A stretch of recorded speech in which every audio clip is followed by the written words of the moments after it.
Dr. Bredesen, what's the bicycle analogy? Yeah, so this is to make a point that this is a dynamic process. So what's happening is we have this beautiful process where we have synaptoblastic activity, that is making and keeping synapses.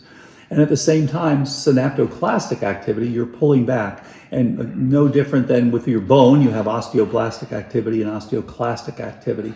And you use that to make your bones stronger and better. But of course, if you end up with too little osteoblastic and too much osteoclastic, you end up getting osteoporosis. So Alzheimer's is synaptoporosis. It's the same idea. We have systems that are set up to supply, but we also have systems that are set up for demand. So supply and demand.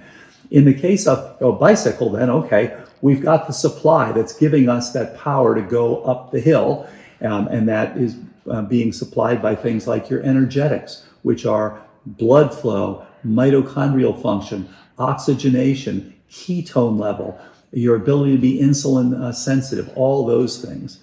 And then you've got your neurotransmitters, that you've got the acetylcholine that's so important for making memories, for example. And then you've got your neurotrophic activity, which is things like BDNF, NGF, hormones, and nutrients. So those are the supplies, just like those are the things that are powering your bike. It's a little bit like having a hybrid. You've got these things powering your bike as you're going up. Now, how steep that hill is dependent on what your brain is demanding. If you're staying up all night, of course, it's going to be a steeper hill. But in general, we look at inflammation. That's increasing the demand because you're now having to deal with the microbes, and it takes energy to do that.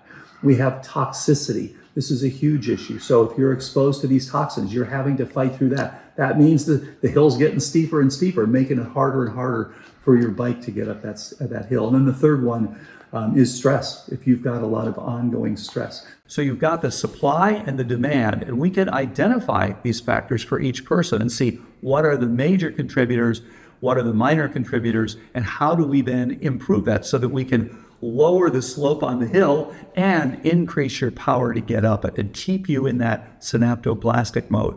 At some point, if you've got too much demand and not enough supply, your brain will literally switch from a mode of connection to a mode of protection. You're switching over, and you're now pulling back on your synapses. You're putting out amyloid, and tau, which are fighting these various infections.